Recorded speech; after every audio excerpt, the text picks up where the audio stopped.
Assalamualaikum warahmatullahi wabarakatuh. Alhamdulillahi wa kafa. Ashhadu an la ilaha illallah wahdah la syarika lah. Wa ashhadu anna sayyidana Muhammadan abduhu wa rasuluh. Allahumma salli wa sallim ala rasulillah wa ala alihi wa sahbihi wa man wala. Subhanaka la ilma lana illa ma 'allamtana innaka antal alimul hakim. Bismillahi ma sya'allah. La hawla wa la quwwata illa billah al-aliyyil azim. Amma ba'd. Muslimin dan muslimat rahimakumullah. Alhamdulillah, bertemu pada malam yang ke-18 daripada bulan Safar 1445 Hijrah. Kita sambung pada malam ini perbahasan kita di dalam Suratul A'la, dan kita sampai ayat yang ke-6 dan ayat yang ke-7. A'udzu billahi minasyaitonir rajim. Sanuqri'uka fala tansa illa ma sya'allah innahu ya'lamul jahra wa ma yakhfa. Sadaqallahul azim. Allah subhanahu wa ta'ala berfirman pada ayat yang ke-6, kami senantiasa menjadikan engkau wahai Muhammad dapat membaca Al-Quran yang diturunkan kepadamu dengan perantaraan Jibril, sehingga engkau menghafaznya dan tidak lupa. Ayat yang ke-6 daripada Suratul A'la adalah merupakan suatu ayat yang memberi jaminan kepada Nabi sallallahu alaihi wasallam bahawa Nabi, walaupun dia seorang yang buta huruf, yang tidak boleh membaca dan menulis, tetapi Allah memberikan satu jaminan bahawa Nabi sallallahu alaihi wasallam akan dapat membaca Al-Quran menghafaznya, dan Nabi tidak akan lupa tentang ayat-ayat itu. Tuan-tuan muslimat, sebelum kita melihat lebih lanjut ayat ini, pertama saya mengingatkan diri saya, tuan-tuan muslimat, supaya tidak meninggalkan bacaan Al-Quran. Kerana membaca Al-Quran adalah ibadah, dan turun rahmat Allah Subhanahu wa ta'ala.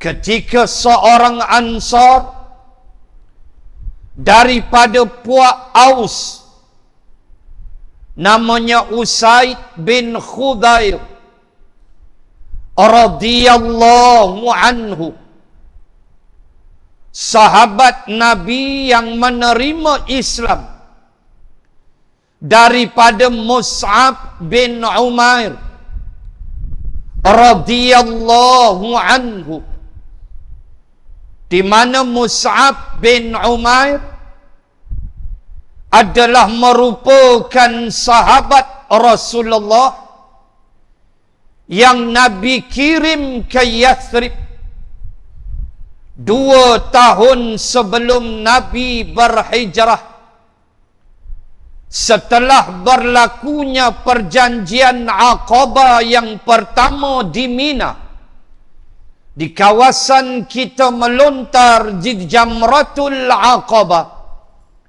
Maka Nabi kirim Mus'ab ke Yathrib, ke Madinah, dan dialah yang menjadi perintis awal gerak kerja dakwah di Yathrib atau Madinatul Munawwarah. Maka telah Islam di tangannya beberapa orang pemimpin Ansar yang haibat. Di antara yang Islam di tangan Mus'ab adalah Sayyidina Mu'adz bin Jabal radhiyallahu anhu, Sayyidina Sa'ad bin Mu'adz radhiyallahu anhu, di mana haibat tak haibat Sa'ad bin Mu'adz, arasy Allah bergegar ketika matinya Sa'ad bin Mu'adz. Allahu Akbar. Bergegar arasy apabila rohnya berpisah dari tubuhnya. Itulah Sa'ad bin Mu'adz yang peringkat awal mahu membunuh Mus'ab, kerana dianggap Mus'ab bakal memecah belahkan orang Ansar dengan agama baru yang dibawa, yakni Islam, sedangkan ia agama nabi-nabi dan rasul-rasul, cuma mereka anggap agama baru. Hampir dibunuh Mus'ab. Kalaulah tidak Sa'ad bin Mu'adz menggunakan akalnya setelah diminta oleh Mus'ab supaya mendengar terlebih dahulu. Agak-agak kalau aku cakap ni tak elok, aku berhentilah. Aku tinggalkan Yathrib ini. Kalau aku cakap ni benda elok, kata Mus'ab, minta sungguhlah guna akal, fikir elok-elok. Akhirnya Sa'ad Islam. Turut sama menerima Islam ialah salah seorang yang mati syahid dalam peperangan Uhud, Sayyidina Amru bin Jamuh, yang sebelumnya adalah penyembah berhala manat yang amat besar yang ada dalam rumah dia. Akhirnya dia terima Islam dan gugur sebagai syuhada di dalam medan peperangan Uhud. Turut menerima Islam. Ni cerita Quran, mukadimah dulu, nanti baru kita tengok ayat. Turut menerima Islam adalah Usaid bin Khudair radhiyallahu anhu yang kita sebut tadi besarnya cerita membaca Al-Quran. Satu malam Usaid bin Khudair membaca Al-Quran. Tiba-tiba sedang dia baru start baca aja, dia mendengar kuda yang dia parking di luar, kuda milik dia melompat-lompat macam kena histeria. Lalu dia berhenti membaca. Dan dia intai tengok celah tingkap rumah dia, diam kuda dia. Dia sambung balik bacaan, melompat balik kuda dia, histeria kuda dia. Dia berhenti kali kedua dah, kuda dia pun diam. Dia sambung bacaan kali yang ketiga, kuda bertindak sama, melompat-lompat dan mengeluarkan bunyi seperti orang histeria, menjerit-jerit. Lalu Usaid bin Khudair merasa takut, tutup Quran, lena tidur. Besok jumpa Nabi, cerita ke Nabi, Nabi tersenyum, tabassam, Nabi tersenyum.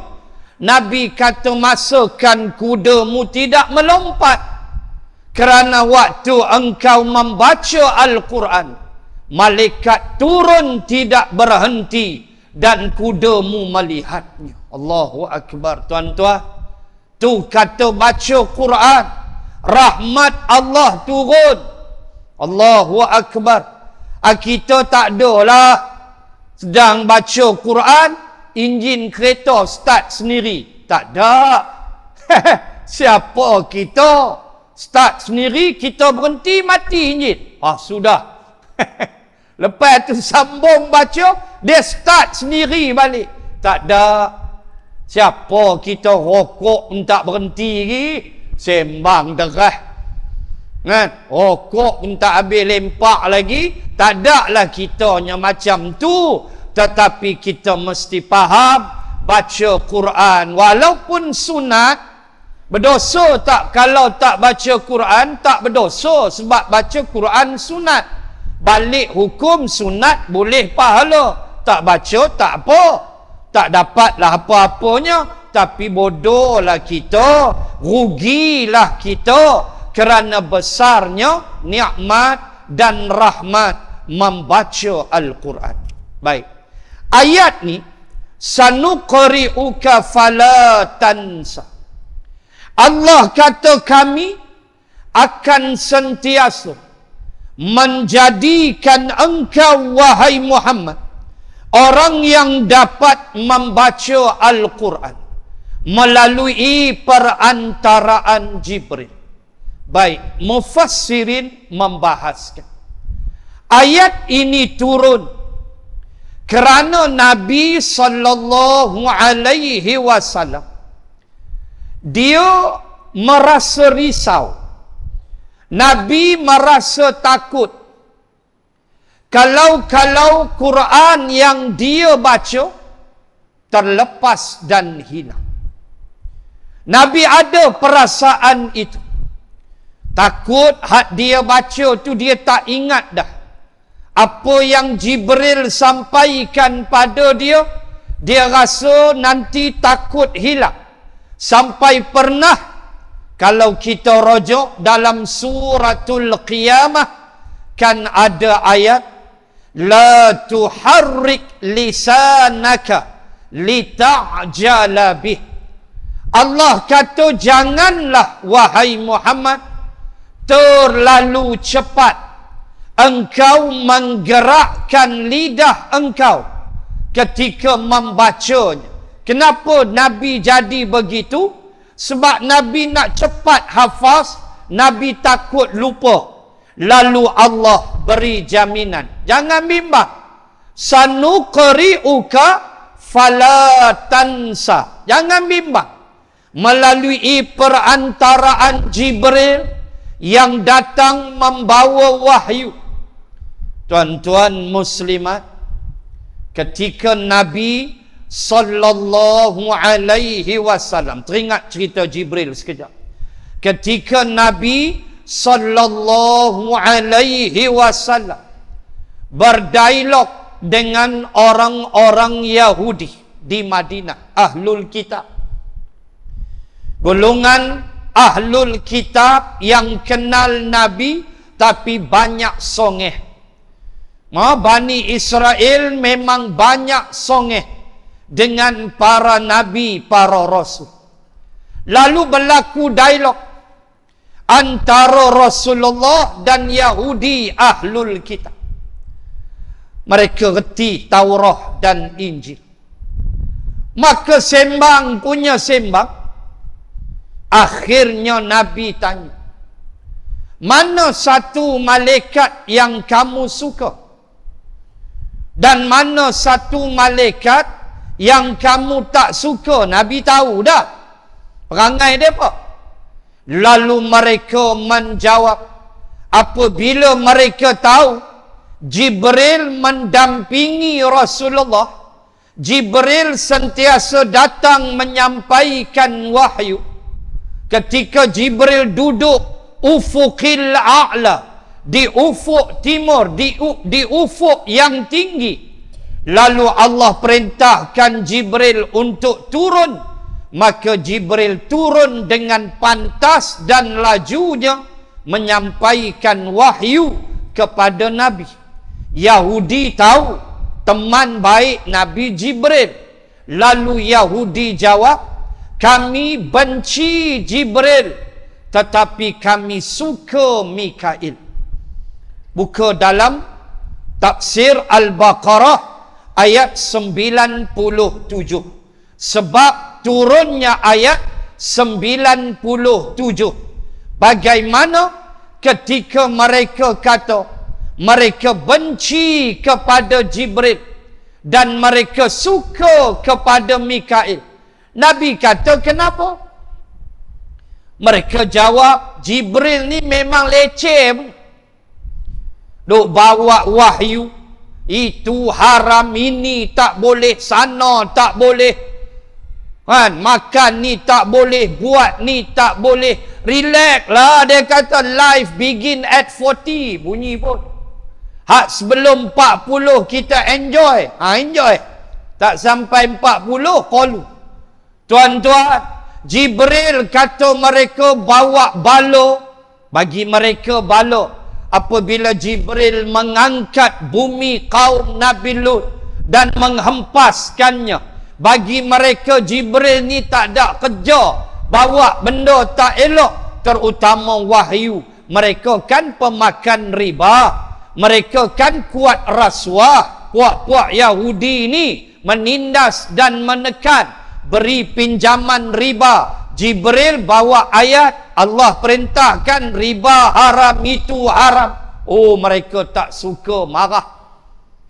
Tapi kami suka Mikail, sebab Mikail ni bab rezeki, menumbuhkan pokok, musangking. Ni geng lah, entah ke darah. Bab makan kami geng dengan Mikail. Bab wahyu halal haram ni kami tak berapa minat. Ada Melayu perangai lagu tu, buat tak ada. Haram ni tak mau, ini tak mau, Islam mengongkong. Apalah hidup ni sekali aja, habis di kongkong, itu tak boleh, nak kena tutuplah kepala macam-macam. Oh ya Allah, ya Tuhan, ada rupa sebahagian masyarakat terima perangai Yahudi. Perangai Yahudi yang membenci Jibril. Mereka tak suka sebab Jibril bawa wahyu. Lalu Allah turunkan 97 Al-Baqarah. Qul man kana aduwwan li Jibril fa innahu nazzalahu ala qalbika biiznillah. Al-ayah. Allah katakan, wahai Muhammad, barang siapa yang menjadi musuh kepada Jibril, ketahuilah Jibril tu tak ada kerja apa, melainkan kerja dia nazzalahu ala qalbika biiznillah. Kerja Jibril ialah membawa turun ayat Quran dan dia bacakan, letak qalbika di dalam hatimu. Apa Jibril kaca hampa ke? Tak. Jibril kerja dia bawa wahyu. Yahudi tak suka. Jangan perangai kita lagu tu. Dua beradik jawab dia. Tak suka perintah Allah, benci perintah Allah. Kan akhir zaman ni melampau dah orang Melayu ni. Sudah ada yang berani nak mencabar enakmen jenayah syariah Islam. Kan ada dah yang cabar, yang tak puas hati, bawa pi mahkamah. Kononnya jenayah syariah Islam ni susah, mengongkong macam-macam. Melayu tu ada yang berani dah buat statement, saya no hal punya sebab saya jadi imam pada suami saya. Mampus. Dia jadi imam bagi tok laki dia. Steady ya sembang. Tak ada rasa guilty, tak ada rasa bersalah, tak ada rasa benda ni boleh cacatkan akidah dan keimanan. Selambur aja. Saya ni imam pada suami saya. Elok cerah masa depan, laki jadi makmum. Mampus. Oh, teruk betul tuan-tuan. Akhir zaman yang kita duduk. Allahu Akbar. Macam-macam yang kita lihat mutaakhir ini. Kebiadaban orang-orang Islam terhadap dinullah, agama Allah subhanahu wa ta'ala. Dalam keadaan perkara-perkara ini adalah sesuatu yang amat sensitif, di mana enakmen jenayah syariah ini diluluskan oleh Dewan Undangan Negeri masing-masing dan ia mesti diterima pakai. Mesti. Tapi sudah ada yang berani mencabarnya. Muslimin dan muslimat sekalian, Jibril datang bawa wahyu. Allah beri jaminan pada Rasulullah. Apa dia? Jangan bimbang. Kamu akan dapat membacanya. Kamu akan dapat menghafaznya. Dan paling hujung Allah kata fala tansa. Kamu takkan lupa. Tuan-tuan, dia tak sama dengan wala tansa dalam surah Al-Qasas. Dia tak sama. Bila Allah kata dalam suratul Qasas, wala tansa nasibaka minad dunya, dan jangan kamu lupakan habuan kamu, nasib kamu di dunia. Dia tak sama dengan ayat ni. Ayat ni fala tansa maknanya bukan jangan engkau lupa, tetapi maksudnya engkau tidak akan lupa. Kena ingat elok. Kalaulah fala tansa bermakna jangan engkau lupa, mufassirin kata Nabi akan jadi sedikit tertekan. Tu kena faham kaedah bahasa Arab. Antara isim dengan fa'il mana lebih besar? Ini panjanglah kalau saya nak hurai. Antara isim, fa'il apa semua ni dia jadi panjang di sudut nahunya. Cuma kita mesti faham dalam suratul Qasas berbentuk larangan. Wala tansa nasibaka minad dunya. Wala tansa itu adalah larangan, iaitu jangan kerana nak pulun akhirat hampa lupa dunia. Jangan. Tak boleh. Punya pulun akhirat tasbih bersacuk kodok hempuk atas lantai, bergegak tiang masjid. Bini apa pun tak boleh makan di rumah. Beras susu apa pun tak ada. Dia kira i'tikaf aja. Janggut tu daripada satu kaki sampai cecah lantai punya tak balik. Punya teruk. Jangan. Itu larangan. Allah sebut itu larangan. Yang ini bukan larangan, peringatan. Apa dia? Fala tansa. Satu bentuk jaminan. Jangan bimbang. wahai kekasihku, engkau takkan lupa. Sebab Nabi, dia manusia macam kita. Nanti kita tengok, ada tak Nabi sifat lupa tu? Kejap lagi, satu lagi ayat. Nak sebut, itulah yang mesti menjadi suatu kebimbangan kepada orang yang menghafaz Al-Quran. Kalau tuan-tuan tanya saya, ada tak perasaan bimbang dan takut kalau hafazan hilang? Ada. Jangan ingat tak ada. Perasaan itu ada. Kadang-kadang keletihan kita membawa kita mengulang hafalan 2-3 hari baru kita ulang. Sepatutnya kena ulang hari-hari. Tapi kadang letih, sibuk macam-macam. Kadang-kadang curi masa dalam kereta, drive nak pergi kuliah, waktu itulah kita ulang sejuzuk 2, terpaksa. Sebab kebimbangan kepada hilangnya hafazan ialah sesuatu yang amat menakutkan. Kita ada perasaan itu. Dan Nabi rasa. Cuma Nabi dijamin oleh Allah, fala tansa, jangan bimbang wahai Muhammad, engkau takkan lupa. Ini jaminan Allah terhadap Nabi sallallahu alaihi wasallam. Kita ada tak perasaan tu? Ada. Lupa. Ada kadang-kadang. Allahu Akbar. Tuan-tuan, dua benda. Pertama, Quran boleh hafaz? Boleh. Satu video yang dikirim kepada saya, mungkin tuan-tuan pun tengok, seorang perempuan taraf nenek umur 75 tahun di negara Arab, selesai tasmi' bacaan dia 30 juzuk. Waktu dia tasmi' last tu, video tu dikirim, qul a'udzu birabbin nas, last habis haja minal jinnati wan nas, dia punya menangis. Anak cucu dia peluk dia, ada yang bawa bunga, bawa hadiah. Umur dia 75, dia boleh hafaz 30 juzuk. Makna apa? Quran boleh hafaz tak? Boleh. Dia bukan kira umur, dia kira kemahuan kita. Dia kira manjadda wajadah. Siapa bersungguh, dia dapat. Kita nak bagi semangat. Abang-abang tak sampai 80 lagi. Boleh Boleh apa Ustaz? Kena Al-An'am penin. Kena Al-A'raf julin biji mata.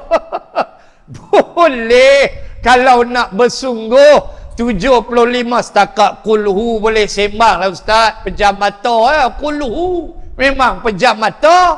Al-A'raf hang pejam mata, tengok. Silap-silap pejam terus. Panjang. Tapi kesungguhan tu boleh.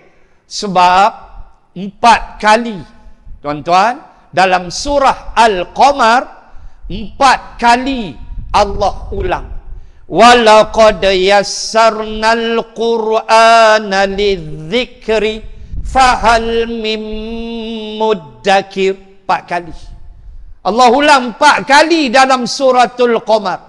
Allah kata, demi sesungguhnya yassarnal qur'ana, kami telah mudahkan Al-Quran ini menjadi az-zikr, menjadi peringatan untuk kamu ambil pengajaran. Ulama kata, bukan sekadar Allah mudahkan kita ambil pengajaran daripada Quran, tetapi Allah mudahkan untuk menghafaz. Tuan-tuan muslimat, sejujurnya kita sebut, mudah tak hafaz Quran? Mudah. Yang susah apa? Menjaga. Menjaga payah. Menghafaz mudah, insya-Allah. Sebab tu tuan-tuan boleh tengok anak-anak kita 30 juzuk 3 tahun clear. Tapi bila dia keluar, yang tu kita nak peringat. Dia kena bowling ke, dia kena snooker ke, dia jumpa geng sekolah dia, pergi. Dia mula, dia dah lalai, dia syok. Sehari ya tuan-tuan, tak ulang hafazan, siap. Dia lari gitu ke. Kalau kuat cekap ingatan kita, tak apa. Kita tengok pages muka surat cukup dah. Tak payah baca. Kita tengok pangkal atas, kita tengok hak bawah. Cukup dah. Itu orang yang cekap. Dia boleh tengok macam tu je. Dia tahu dah ayat dia. Tapi hak jenis tak berapa. Hak bergantung sungguh pada mudaris dia, pada guru dia dan sebagainya. Yang ni kena jaga elok-elok. Kena sebati. Dan tuan-tuan nak tahu Quran ni sebati bila? Bila kita dah hafaz, dia sebati bila? Mudah. Mulut kita ni duk baca Quran, duk ulang hafalan. Mata duk tengok tempat lain. Mulut tu steady ya, Quran tu tak putih. Contoh, saya bawa kereta, saya ulang hafalan. Mata saya tengok burung di udara, mata saya tengok kapal terbang di atas, mata saya tengok matahari nak jatuh. Sambil tengok tu saya perasan matahari nak jatuh, mulut saya tak putih ulang hafazan. Itu dia dah sebati ya. Dapat hak tu lega. Hai awak tak dapat ustaz, kulhu han tengok apa pun jadi. Kulhu tak ada apa, inna a'tayna tu biasa. Ni maksud saya surah-surah yang besar. Kita tengok benda lain. Kadang-kadang isteri buat isyarat, kita dah ulang hafazan. Isteri buat isyarat sesuatu, kita angguk, kita respon, acknowledge pada isteri kita. Mulut kita tak putih dengan baca. Gitu. Itu sebati dah tu. Anak dapat yang tu, kena praktis yang bersungguh-sungguh supaya dia sebati dengan kita. So minta pada Allah, fala tansa, takkan lupa. Walaupun kadang-kadang kita lupa apabila kita terlalu lama meninggalkan Quran. Menjadi satu penyakit orang yang hafaz Al-Quran, apabila dia tinggal Quran terlalu lama. Tok Sah kata sebulan, seminggu cukup. Dia lupakan hafazan dia, and then dia start nak hafaz balik, dia mula panik. Katalah dia hafaz Al-Baqarah, dia main perasaan. Wih, Al-Ma'idah weh. Dia main pula, wih, Al-An'am. Ada kelang kabut pula. Al-Baqarah tak habis lagi. Pikona pula Al-Ma'idah. Dia jadi lagu tu. Dia tidak sistematik. Sebab dia lama tinggalkan. Sebab tu jangan lama meninggalkan hafazan. Sakat sehari dua boleh gagah. Seminggu jangan. Sebab nak ambil dia balik. Kalau kita empunya kekuatan minda, tu cerita lain. Tapi kalau kita minda IQ kita biasa saja, agak lambat. Itu memanglah jadi benda biasa. Baik tu anak tuan-tuan yang hafaz Al-Quran, ingatkan mereka dengan perkara-perkara ini. Sayang tuan-tuan, sayang. Kita dah hafaz banyak-banyak, tiba-tiba hilang disebabkan alpa kita. Allah dah izin dah. Kalam dia duk bersarang dalam minda, dalam hati kita. Tiba-tiba kealpaan kita merosakkan segala-galanya. Kita tak nak. Kerana nilai orang yang hafaz Al-Quran terlalu haibat. Tuan-tuan, kita semua baca pembantu kepada almarhum Exco Pahang, Elmina yang jatuh. Kan pembantu tu hafaz Quran. Kan kita baca, hanya baju saja yang terbakar, kulit elok, dan dialah mayit yang pertama yang dicam dengan mudah oleh ahli keluarga. Tak rosak tubuh dia. Baju terbakar. Sebab dia hafaz 30 juzuk Quran. Pembantu yang duduk seat depan tu, sebelah kiri almarhum Exco, yang gambar yang kita tengok tu. Allahu Akbar. Ini kelebihan. Subhanallah, maha suci Allah. Engkau jaga kalam aku, kata Allah, aku jaga engkau. Jaga. Ini jaminan Allah Subhanahu wa ta'ala dalam keadaan insiden yang kita pohon kepada Allah supaya Allah ampunkan 10 orang itu atas segala dosa-dosa mereka, kerana ia peristiwa yang amat menyedihkan, yang menyayat hati kita, yang tak ada siapa yang mahu ianya berlaku. Tetapi demikianlah ketentuan Allah Subhanahu wa ta'ala. Allah yang mengatasi segala-galanya, kehendak Allah tidak mampu kita tolak.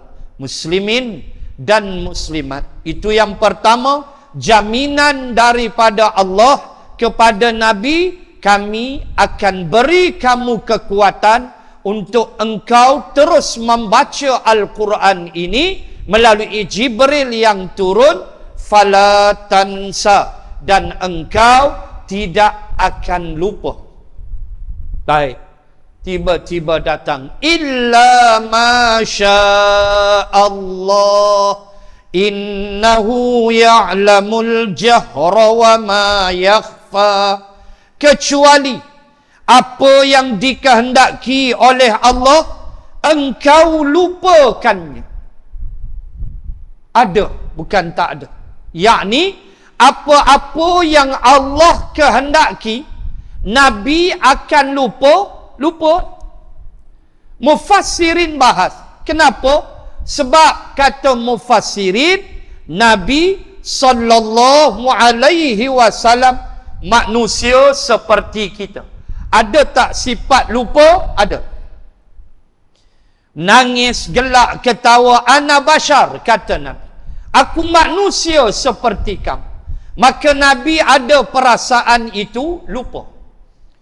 Walaupun Allah kata fala tansa, tetapi bila datang masya Allah, datang kehendak Allah, maka ada yang Nabi terlupa. Tuan-tuan muslimat, buka tafsir. Ayat 7 sebut benda apa yang Allah kehendaki, Nabi akan lupa. Antaranya kata mufassirin ialah Nabi terlupa di dalam sembahyangnya ketika menjadi imam. Nabi terlupa, ada ayat yang Nabi terlupa, sahabat tolong peringat. Itu antara tafsir. Berlaku tak? Berlaku. Berlaku jenis apa? Jenis sangkut bacaan. Dia tarik itu 6 kali tarik tak lepas. Tak lepas dia mula garu kepala dia. Tarik tak jumpa, yang makmum dah geram dah dalam hati. Si Mamat ni qulhu sudahlah. Makmum di belakang, tu imam ni qulhu dah lah Tuan-tuan, 6-7 kali kita cari tak nampak, qulhu sudahlah. Inna a'tayna rokok, sekian, tak ada masalah. Jangan duk putar sampai berpeluh 20 minit duk senyap. Kacau lagu tu. Makmum banyak kerja lain. So, kalau terlupa, cari. Orang yang cerdik, dia tak payah cari pangkal. Itu otak IQ tinggi. Dia ambil ayat 2-3 sebelum tu ya, dia dapat dah. Itu IQ tinggi. Hak orang yang tak berapa, dia kena ambil hak atas, dia tarik balik, baru dia dapat. Kalau dia tarik pun 6-7 kali tak dapat, jawab dia Bismillahirrahmanirrahim liila fi Quraisy, selesai. Jangan duk cakap banyak, duk tunggu lama tang tu, orang banyak kerja lain lagi. Tuan-tuan muslimin muslimat, Nabi ada benda dia lupa. Dilupakan waktu Nabi menjadi imam. Pernah sahabat tegur Nabi. Sebab itulah dalam ilmu fiqh, hak berdiri belakang tu imam tu kalau boleh 2-3 orang yang cerdik sikit lah di sudut Al-Quran. Maksudnya orang yang okey sikit lah. Sebab takut imam terlupa. Imam pun manusia. Hai tuan-tuan, ada tak yang sangkut sabihis? Ada. Sabihis pun jam. Sanuk tak jumpa sanuk. Duk sanuk situ tak jumpa sanuk keriuka tak lepas. Ada. Hal ataka hadisul ghasyiyah. Ada juga sangkut nusibat ke kasabat ke apa bat ni. Sudah tak lepas. Panik duk di belakang. Baru balik umrah. Serban punya panjang jubah meleret, tolak jadi imam. Hal atta alal insan maghrib. Kemah. Dia nak baca hal ataka hadisul ghasyiyah, tapi balik umrah punya pasal al-insan selalu. Kemah. Kena 2-3 ayat jam. Tak ingat dah apa nak baca. Maka kena faham hak belakang tu kalau dapat di sudut fiqh lah. Biarlah orang yang mahir sikit di sudut Quran, reti hukum. Saat lagi imam terbatal ke apa nak buat macam mana, dia ada knowledge tentang bab itu.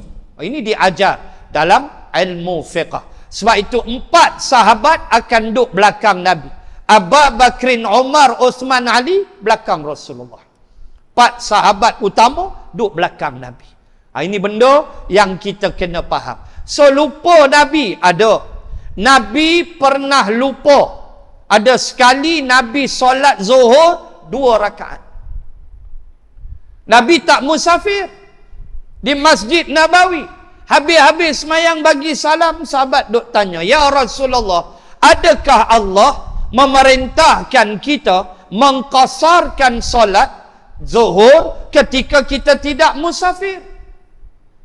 Allah, Nabi kata, "Aku lupa." Maka dalam masa yang sekejap, jangan duk lama sangat, maka Nabi angkat takbir, niat 2 rakaat, tambah 2 rakaat lagi. Gap dia tu tak lama. Jangan ada keluar kena rokok belakang tu. Cendol dah 2 lori aiskrim jagung apa semua. Dekat 2 jam baru teringat, Allah lagi 2. Tak ada pasal. Hak tu ulang balik zuhur 4. Waktu yang dekat, boleh ulang balik. Nabi ulang balik 2, tambah 2 lagi, dan Nabi sujud sahwi. Ini hukum. Nabi terlupa. Kena faham benda-benda seperti ini, bahawa Nabi juga manusia seperti kita. Bahkan walaupun Rasul, Nabi ada sifat itu, lupa, menangis, sedih, sebab Nabi manusia. Walau bagaimanapun, ada kisah menarik di dalam Al-Quran tentang lupa. Dan kisah lupa ini membawa satu benda yang besar. Ada pula dalam Quran lupa yang membawa perkara yang besar. Allahu Akbar. Tuan-tuan start baca ayat 60 Suratul Kahf. Kisah Nabi Musa dengan Nabi Yusha bin Nun alaihimassalam. Nabi Yusha bin Nun adalah cicit Nabi Yusuf alaihissalam. Lupa. Samalah, belum kita tengok kisah lupa bawa manfaat. Ada juga lupa nyaya kawan. Lupa nyaya kawan. Ketika seorang banduan yang bila dia keluar, kan dia kan Nabi Yusuf takwil mimpi dia. Sekejap lagi saya nak bawa kisah lupa yang bawa manfaat. Ambil dulu kisah lupa nyaya kawan. Ni pun berat juga. Lupa nyaya kawan. Apabila kawan ni, si banduan ni, hak duk satu sel dengan Nabi Yusuf, kan Quran sebut ayat 30 berapa? 36, 37 surah Yusuf. Wa dakhala ma'ahu sijana fatayat, turut masuk bersama Nabi Yusuf ialah 2 orang pemuda. Maknanya waktu Nabi Yusuf daftar sebagai banduan masuk penjara, 2 orang pun masuk sekali. 2 orang ni fatayat ni, 2 orang pemuda jahat, kawak. Duk sekali 3 orang satu set. Lalu qala ahaduhuma inni arani aksiru khamra. Lalu berkatalah salah seorangnya, wahai Encik Yusuf, kami ni, saya ni telah bermimpi aksiru khamra. Saya perah buah anggur jadi arak. Saya petik anggur, saya perah jadi arak. Seorang lagi, wa qala al-akhar inni arani ahmilu fawqa ra'si khubzan ta'kulu tayru minhu. Yang seorang mimpi bawa roti atas kepala, mai burung bawa pelari separuh, tinggal separuh. Tu dia mimpi. Panjanglah cerita mimpi tu. Saya nak sebut yang perah buah anggur ni, Yang dia mimpi ni, nabbi'na bi ta'wili. Tolonglah takwil, wahai Encik Yusuf. Lalu Nabi Yusuf kata, hang ni keluar tak lama lagi. Fayasqi rabbahu khamra. Nanti engkau dapat kerja. Fayasqi, siqayah, istisqa. Ma makna istisqa? Minta air hujan. Fayasqi makna beri minum. Fayasqi, siqayah bekas minuman. Siqayah bekas minuman. Fayasqi, engkau akan beri minum rabbahu. Ni bahasa Arab. Rabb tu apa? Jangan dia ingat Tuhan aja. Rabb makna tuan, Rabb makna bos, Rabb makna penjaga, Rabb makna pemelihara. So kalau tuan-tuan faham Rabb ni makna Tuhan aja, jawab dia beri minum Tuhan, jawab dia. Kena faham. Dia akan beri minum toki dia, iaitu raja itulah. Fayasqi rabbahu khamra. Nanti engkau keluar, engkau dapat kerja, perah buah anggur, jadikan arak, engkau akan bagi raja minum arak. Sebelum dia keluar, Nabi Yusuf pesan kat dia, hang keluar nanti, hang rapat dengan raja, hang kerja dengan raja, hang jangan lupa habaq kisah aku no. Aku ni kena nayo, aku tak buat apa pun. Depa buh aku dalam penjara ni sebab depa nak cover line bini pemerintah tu jahat. Dia yang ajak aku buat jahat. So aku kena nayo. Hang keluar nanti, hang sembang dengan raja, hang tolong cerita pasal aku no. Nanti aku boleh keluar. Okey. No problem dia kata. Dia keluar, dia boleh kerja, naik jawatan gaji, dia lupa Nabi Yusuf. Nyaya kawan.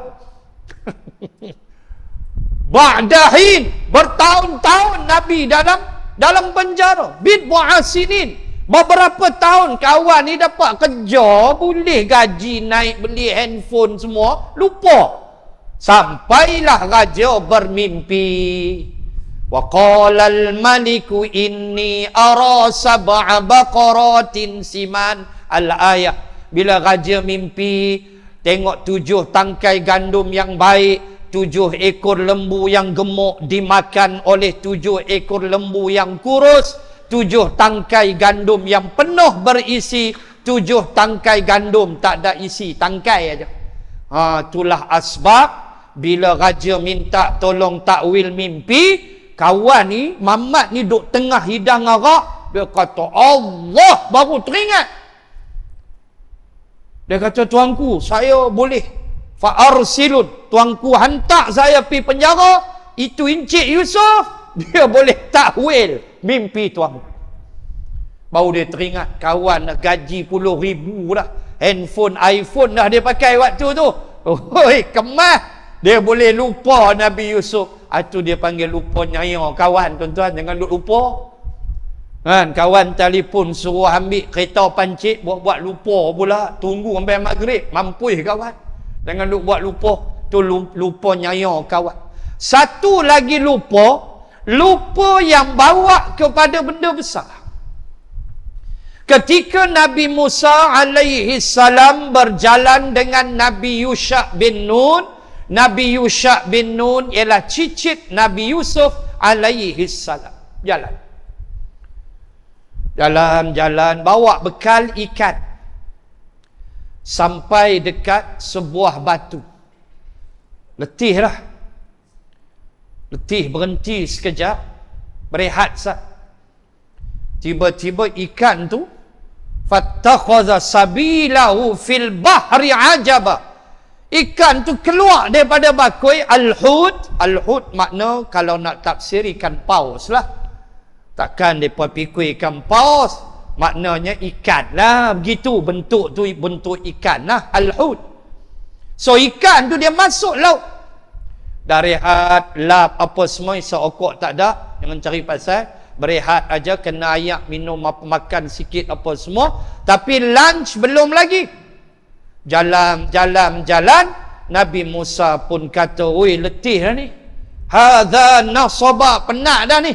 Laqad laqina hadha nasaba. safarina hadha nasaba. Penat dah musafir ni. Mana ghadan? Mana makan tengah hari? Buka.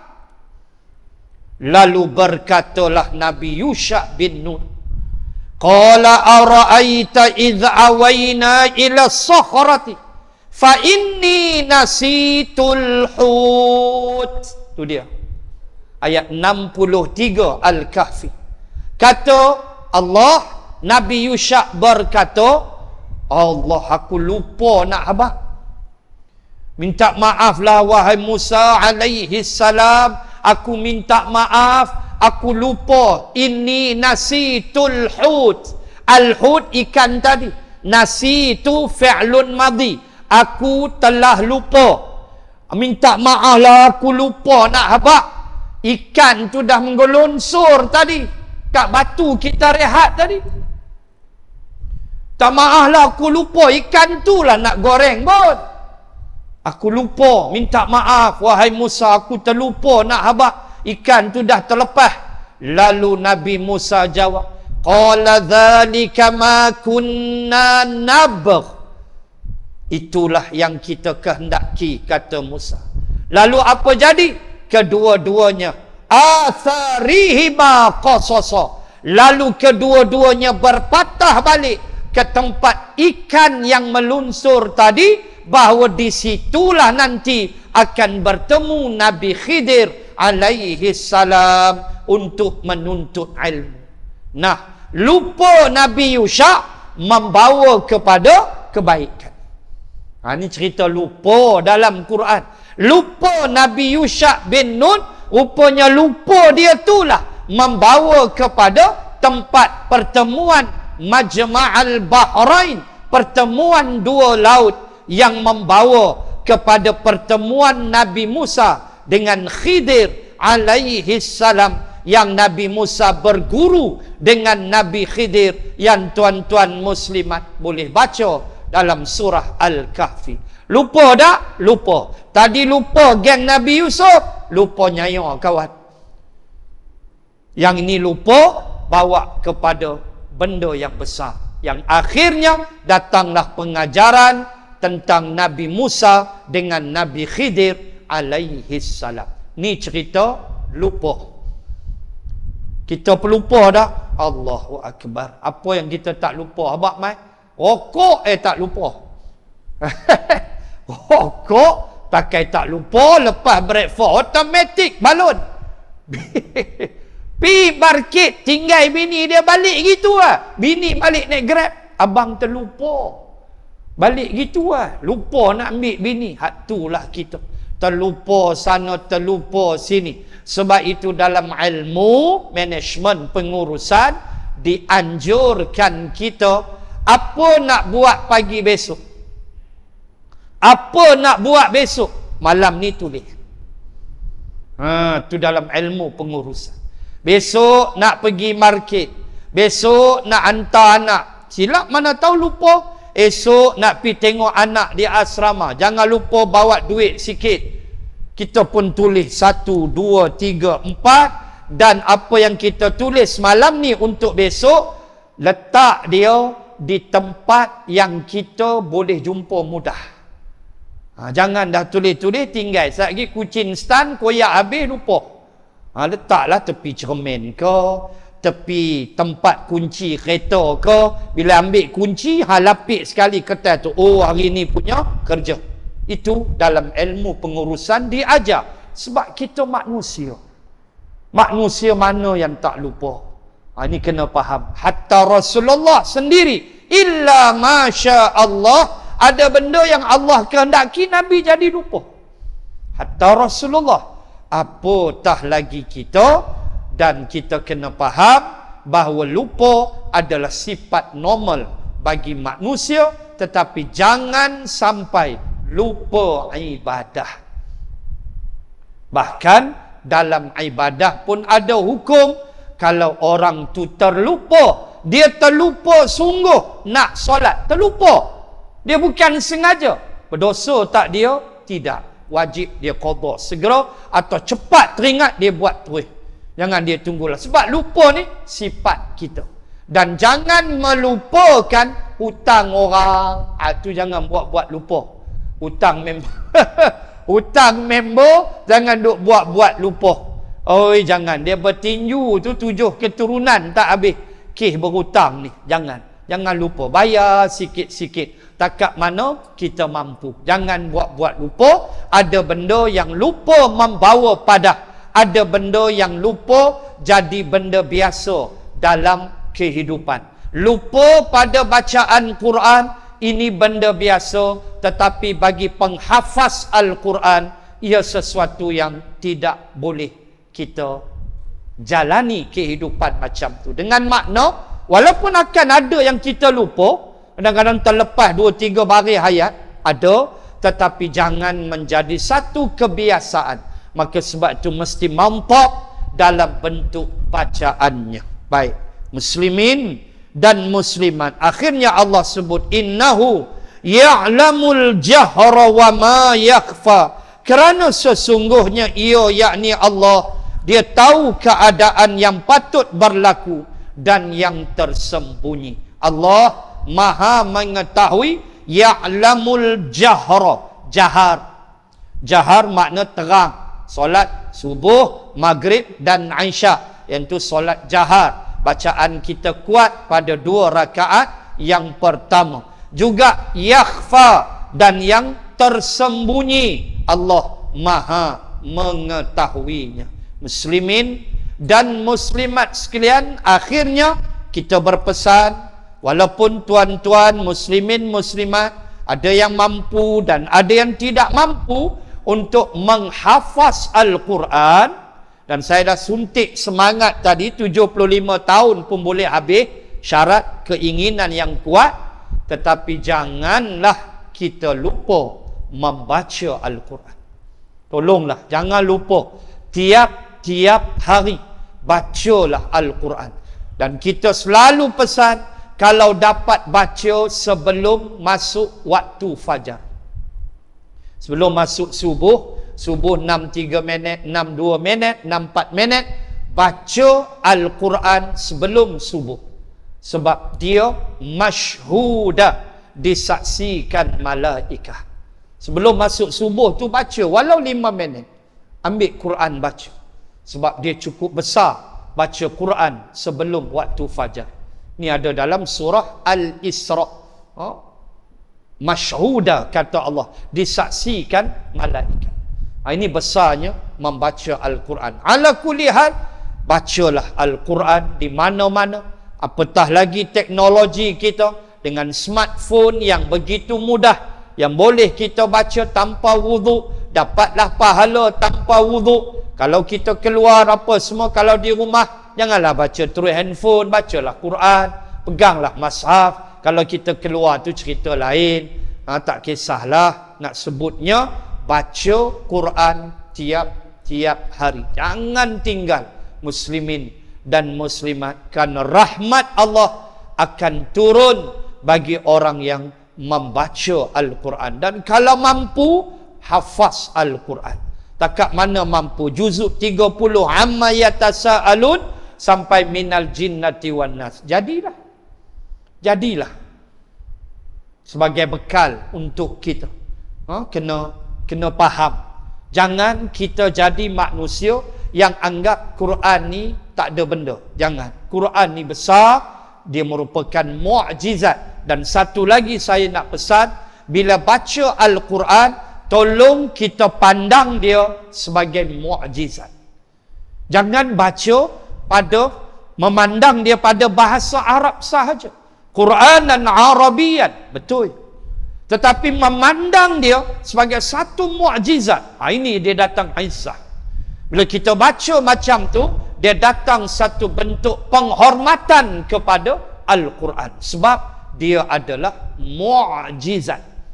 Jangan cari pasal.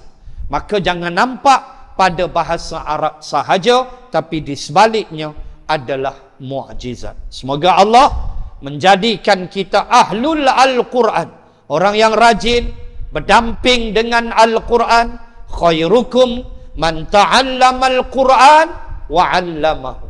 Orang yang paling baik di antara kamu, kata Nabi, ialah orang yang belajar Al-Quran wa 'allamahu, kemudian dia ajar orang dengan Al-Quran itu.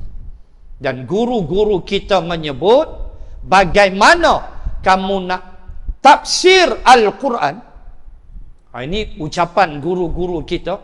Bagaimana kamu nak tafsir Al-Quran kalau kamu tak hafaz Al-Quran? Dia sampai tahap tu. Sebab satu ayat dia relate, dia berkait. Itulah penafsiran dia. So kalau kita tidak menghafaz Al-Quran, walaupun tidak semua mungkin, adalah beberapa surah, beberapa juzuk yang kita hafaz, maka menjadi kesukaran untuk kita menafsir Al-Quran. Sebab itulah penting kita menghafaz, walaupun tidak semua mungkin, dengan peringkat usia yang mungkin sudah tua, tetapi beberapa juzuk kalau dapat, jadilah. Karena ia menjadi kekuatan kepada kehidupan kita sebagai seorang yang beriman dan bertakwa kepada Allah Subhanahu wa ta'ala. Muslimin dan muslimat, satu benda sebelum kita beredar, kita tutup majlis, satu benda yang kita nak ambil jadikan pengajaran, apa dia? Kalaulah ajal belum sampai, kita tak mati. Kalau kan kita sebut mati ni bila sampai masa. Mana dia cerita? Itulah cerita peristiwa di Elmina. Saya selalu lalu kawasan tu. Kalau nak pergi kuliah di Sungai Buloh, saya akan potong ikut Gatri, highway Gatri tu. Lalulah Elmina tu. Tuan-tuan, muslimin, muslimat, ada satu benda yang kita baca dalam surat khabar. Allah nak ajar, kalau ajalmu belum sampai, tak sampai. Kisah apa? Kisah seorang guru tadika. Saya baca dalam paper hari Ahad lepas, 2 minggu lepas. Guru tadika ni, dia nak pergi ke Shah Alam untuk menghantar 2 orang anak murid dia yang autism. Yang autism. Tak berapa ni lah, autism. Nak hantar, memang kerja dia tiap-tiap hari. Habis kelas, kena hantar. So, parent akan tunggu di rumah. So, apa jadi kita baca? Cikgu tadika perempuan ni, kereta dia betul-betul di belakang almarhum Sarifuddin, pemandu Grab yang meninggal tu, yang kena impact kapal terbang Beechcraft itu jatuh. Apa jadi kita baca dalam paper, bagaimana guru tadika ni kata, waktu saya di belakang kereta arwah dekat event tempat peristiwa itu berlaku, Allah, dia kata, dia sebut Allah campakkan dalam hati saya supaya saya segera memotong kereta ini dengan laju. Dia sebut Allah campak perasaan. Saya pun tak tunggu dah, bagi signal, potong dengan laju. Saya potong aja, aircraft jatuh. Tuan nampak tak? Ni kata berpantang maut sebelum ajal. Tu hadis Melayu bertaraf sahih. Berpantang maut sebelum ajal. Kita baca ni, Allah benarnya, iza jaa ajaluha. Walhal sama aja. Agak-agak tuan-tuan, kalau Allah tak campak dalam hati dia satu gerak untuk dia potong kereta Grab ni, driver Grab ni, agak dia duduk belakang tu, logik kita dia mati sekali tak? Logik kena. Tapi Allah campak perasaan dia, potong dengan laju, dia potong aja jatuh aircraft jatuh, meninggal arwah. Ini kata mati bila sampai masa. So jangan bimbang, belum sampai masa, hang hisaplah 60 batang rokok macam machine gun pun. 60 batang sekali hisap, keluar asap kat telinga, belum mati. Belum mati lah jawab dia. Jangan duk buat, mampu yang tu juga. Tuan, ini ajal. Allahu Akbar. Dan driver pemandu Grab ni, sejam sebelum kan dia boleh reject satu call untuk ambil passenger. Tuan nampak tak asbab? Dia boleh reject panggilan tu, dia tak mau. Dia relax. Rupanya malakul maut tunggu dia. Ini mati. Yang kawan ni asbab dia tolak panggilan untuk ambil sejam sebelum peristiwa. Yang kawan ni gerak hati potong dengan laju. Allahu Akbar. Ini cerita mati. So dia akan sampai masuk, mati. Belum sampai, jangan bimbang. Tak matilah kita. Inilah iman, inilah akidah yang saya nak share dengan tuan-tuan. Bila sampai masuk, jalan. Jauh mananya jarak event peristiwa jatuh dengan Subang Airport? 6.44 km. Saya baca The Malay Mail, pilot hantar signal 2.46 PM untuk permission landing Subang Airport. 2.46 dalam Malay Mail. 2.47 jatuh. Sebenarnya Allah ni kata mati. Kita harap dapatlah ekstrak data keluar daripada black box. Sebab Singapore reject. Singapore tak boleh buat sebab black box hancur, damage, badly damage. Agak teruk dia punya hancur. So Singapore reject lah, hantar dekat US. Mudah-mudahan adalah berita baik yang US boleh ekstrak apa yang berlaku before untuk jadi bahan bukti untuk melengkapkan siasatan. Ala kulli hal, Allahumma ghafir lahum warhamhum. Allah ampun semuanya. Allahu Akbar. Inilah peringatan untuk kita mati. Tak ada warning sampai masa dia jalan. Rela baru ni kan, Hari Merdeka kan, tuan-tuan tengok video rela tu jatuh. Dia punya kawat tumbang, habis nyawa. Mati rela tu. Meninggal dunia. Asbab pembarisan Hari Merdeka. Tu asbab dia. Allahu Akbar.